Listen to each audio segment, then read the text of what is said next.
James Gunn's Superman movie is releasing soon, so I thought now would be a fun time to revisit all of the previous live-action Superman movies so that I could review and rank them. And this has been a fun journey for the first two movies, and then it became a roller coaster of highs and lows, but I'm excited to talk about them today. Before I get into it, I want to hear from you. Let me know your ranking of the Superman movies that you've seen, and where do you think James Gunn's Superman will place on your list. Also, please consider liking and subscribing if you enjoy the video and would like to see more content like this, but without any further ado, let's dive right in with Superman the movie from 1978. I've gotta say, I wasn't quite sure what to expect with this one. It's been a few years since I've seen it, and I wasn't sure how it would hold up. Personally, I know that there's some detractors who will say that I'm just wearing my nostalgia goggles or whatever, but really, I think the movie holds up pretty well. It still manages to effortlessly bring a smile to my face. Sure, there's some special effects and action scenes that don't hold up super well, but I challenge you to find any movie of this caliber from the 70s that has aged perfectly, because, spoiler alert, you're not going to be able to. Even Star Wars A New Hope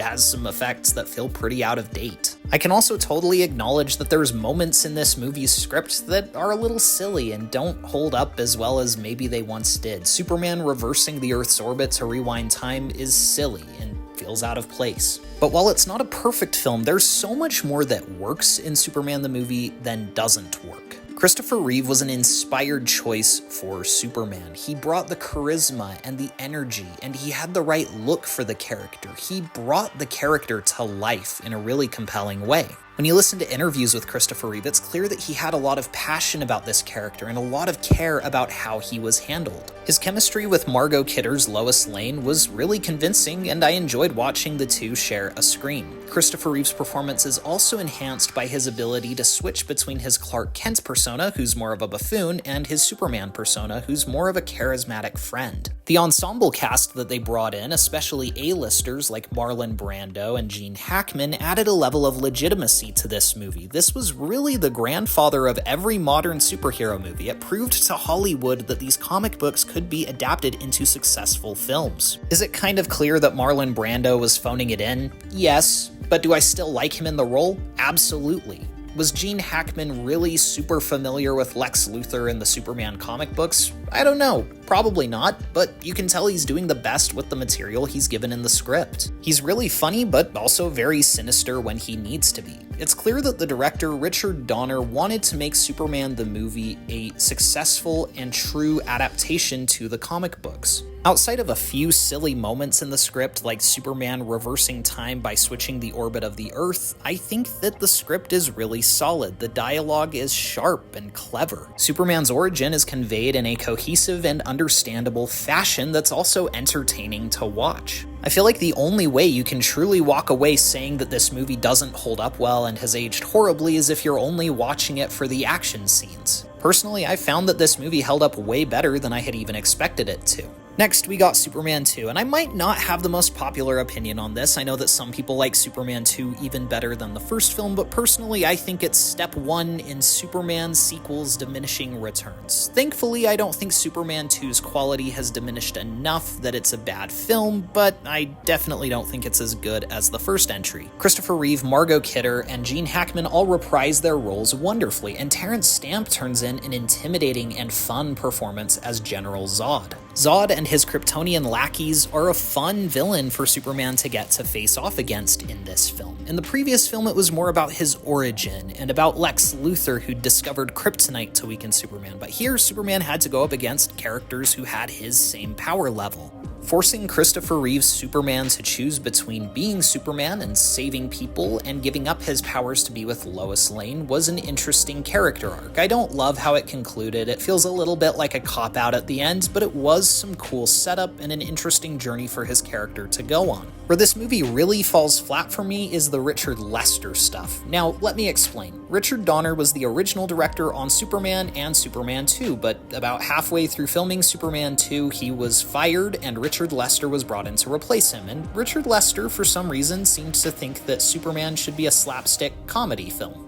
He extensively reshot the film, and gone was the chemistry between Christopher Reeve and Margot Kidder. It feels way more hollow in his scenes. He adds a lot of bits meant to be comedic that just feel tonally out of place. He adds a lot of weird pacing decisions. He reshot a lot of the storyline, and frankly, the film just doesn't flow in a really natural way. Moments that should carry a lot more weight feel more like SNL sketches. Fortunately, the performances of the leading actors and the content infused by Richard Donner early on in production make this very watchable. I still think this is a very good Superman movie, just with a lot of weird decisions from a director who clearly didn't understand the character. One of my biggest issues overall with Superman 2 was the decision to give the Kryptonians Deus Ex Machina powers, where they'll just randomly pull out some stupid power that they never had in the comics, like Superman being able to make Lois Lane forget his identity by kissing her. It was just weird and out of place. Now let's talk about Superman 3.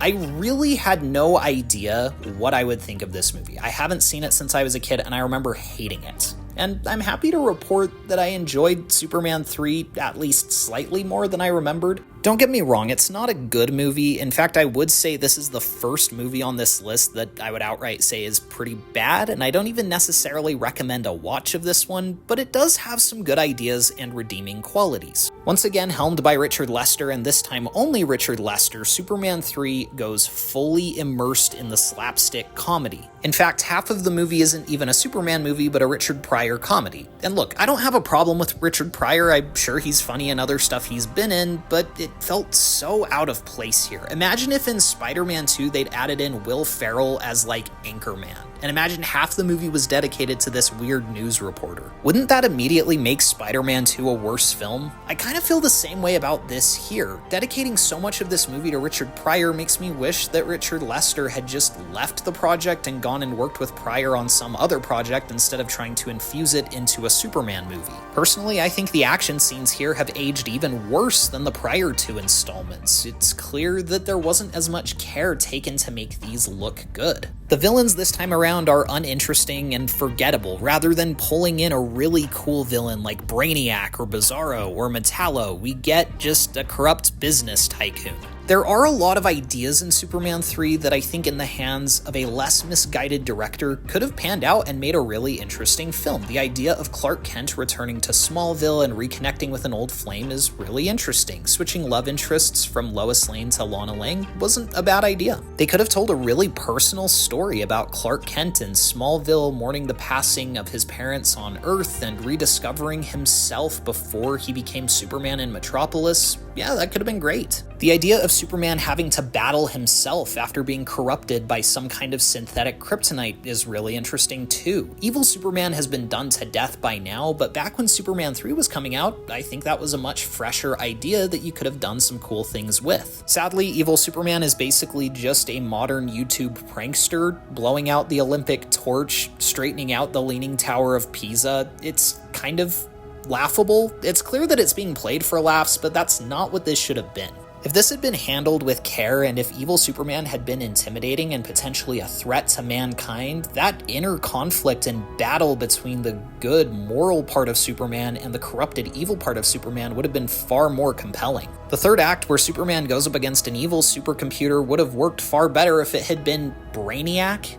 I don't know, it just feels out of place. I don't really understand what these villains were going for. It's just a generic evil villain plot when it could have been freaking Brainiac. There's no thematic glue to hold this movie together. It's just a string of random plot points, and it bums me out because those random plot points each have potential. While this is a hard one for me to recommend on its own merits, I hope James Gunn or another Superman director at some point maybe takes some of the ideas from this one and repurposes them in a less misguided film. Next, we got to the one that was basically unwatchable. Superman 4: Quest for Peace. I mean, what do I even say about this movie that hasn't already been said? The script is boring and preachy. The film was so low budget that the effects have aged worse than any other Superman movie. It looks worse than like any Superman fan film out there. The actors clearly knew that this film was going to be a bomb, and so most of them are phoning it in. Christopher Reeve is still giving it his all, but this time, I don't think any amount of heavy lifting from him is enough to save the film. Rather than a cool villain like Bizarro coming in, we get Nuclear Man. I wonder what he's a metaphor of. This time I wouldn't even really say there's a fully fleshed out good idea like there was in Superman 3. There's some sparks. I don't dislike the idea of Lois Lane having to compete for Superman's attention. I don't hate the idea of Clark Kent and Superman having to be in the same place at the same time and Superman having to figure out how to pull it off, but the execution in all of these moments is awful, and even from the pre-production standpoint, you can tell that these ideas weren't fully worked out in the script. Some of the newer actors clearly were excited to be on the set of a Superman film and are clearly giving it their all. Sadly, there's just nothing for them to work with. This is an awful movie, and I hate to say that because I truly love Christopher Reeve as Superman and wish that this wasn't his swan song. I wish he'd been given just one more chance to do a really good Superman movie, but unfortunately, this was where it ended. Before I jump into Superman Returns, I want to acknowledge the Donner Cut, which released around the same time. Personally, I think the Donner Cut is better. Do I like it as much as Superman the movie? No, not quite. But I do think it's a better version of Superman 2. The restored scenes from Richard Donner add a lot of nuance and character development. It makes the pacing a lot tighter and the tone more consistent and the stakes much higher. There's two reasons that the Donner Cut isn't like my favorite Superman movie ever. The first is that, like Superman the movie, a lot of the effects have aged, but Superman 2, being a much more action-packed adventure, is more reliant on those poorly aged visual effects. The fight choreography really is not that much fun to watch in 2025, and it doesn't help that Richard Donner wasn't able to finish his filming on the movie. He has to use some of Lester's scenes in order to make his cut work, and I'm saying that a little bit in error. Richard Donner didn't personally cut this movie to my knowledge, but he did give it his stamp of approval. In any case, the Donner cut of Superman 2 is better, but it feels more rough around the edges. It feels a little more incomplete than the Lester version. Nonetheless, I'm glad it exists. I'm glad we get some kind of semblance of what Richard Donner's original vision was. Then we got Superman Returns, a film that tried to continue the Richard Donner and Christopher Reeve legacy by acting as a direct sequel to Superman 2. It was essentially attempting to replace Superman 3 and Superman 4, erasing them from canon and continuing where the two best Superman films from Christopher Reeve had left off. Now, in my opinion, did Superman Returns succeed? Was it a better movie than Superman 3 and Superman 4?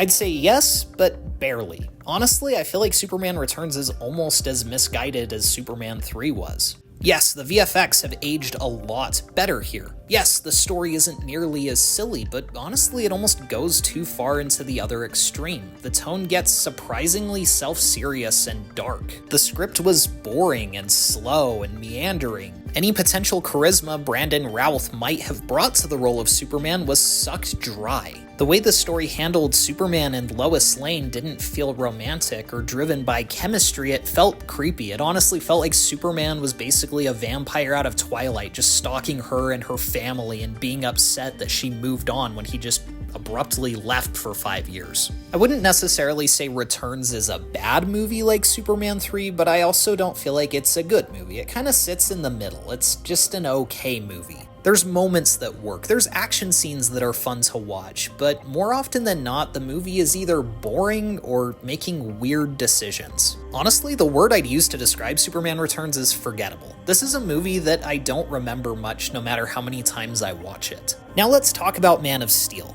Again, I know this is kind of a divisive one, but I gotta be honest, I really like it.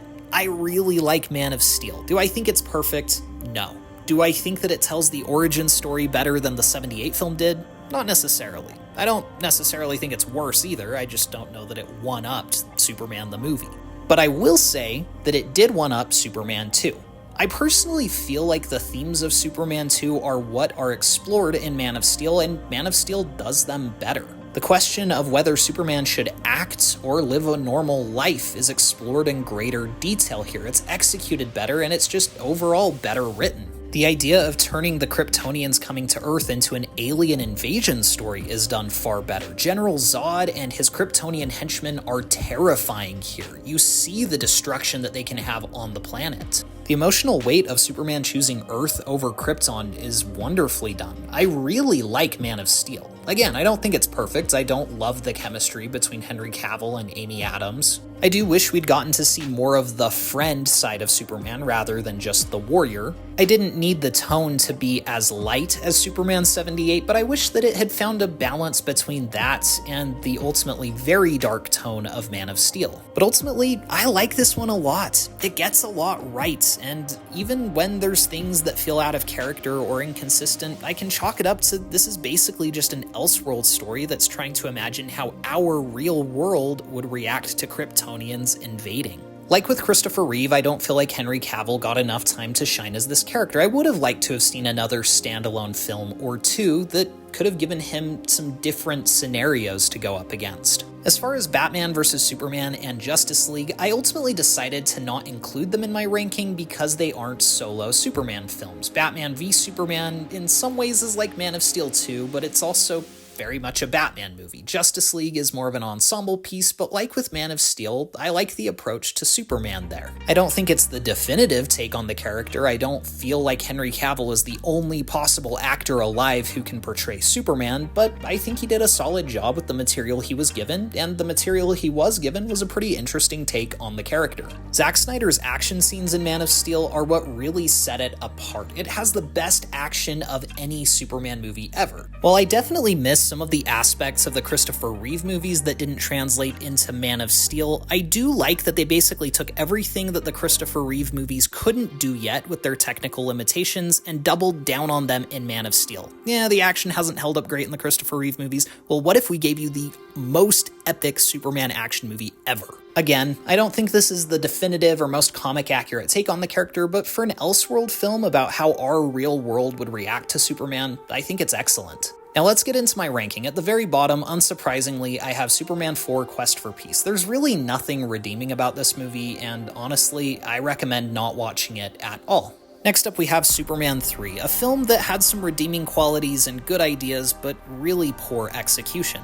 Next, I have Superman Returns, a film that was almost as misguided as Superman 3 in the opposite direction, a film that takes itself way too seriously and just regurgitates plot points from the previous films. Right above that, I have the Lester cut of Superman 2, a film that was mostly good but bogged down by poor pacing choices and weird tonal inconsistencies and some odd direction from Richard Lester that tried to infuse slapstick comedy into the film. Right above that, I'd put the Richard Donner cut of Superman 2. In my opinion, it's a better film that tells the story far better, it has a better pace and a better tone, but it feels rough around the edges. It feels kind of incomplete because Richard Donner was never able to finish shooting the film he intended to shoot. Also, leaning far more into the action and special effects, while maybe a good call at the time, has aged worse, in my opinion, than Superman the movie, or Superman Returns, or Man of Steel. It just was not at a place where special effects were at a point to tell the story that I think they were intending to tell. In the number 2 spot, I have Man of Steel. Yeah, the chemistry between Clark and Lois isn't all there. Sometimes the pacing can feel a little off in this one. I think the tone is a little dour for a Superman movie. And there are moments where I think it can be debated if Superman is acting in character or if it's accurate to the comics, but overall, as a standalone film, it is excellent. I think Man of Steel is a truly well-made movie with a lot of thought put into the screenplay and some clear passion put on screen in the special effects and action scenes. Man of Steel feels like Superman 2's intention executed right. And yes, coming in at number 1, I have Superman the movie. Not everyone's gonna agree with this, and that's totally okay. Superman the movie gets one thing right above all else: the heart. This movie just gets Superman. It gets who he's supposed to be. It makes him feel like a friend who wants to help people out. It shows his origin in a really compelling and cohesive way. And to this day, Christopher Reeve's excellent performance as Clark Kent and Superman is complemented by a really strong script. It's not a perfect movie, but in my opinion, it's still the best Superman film. Not everything about it holds up, but everything that matters holds up. Thank you all so much for watching. Please be sure to like and subscribe if you enjoyed the video. Let me know in the comments below what your ranking of the live-action Superman films is, and where you think James Gunn's Superman will place on your list. Thank you guys again. We'll see you all in the next one.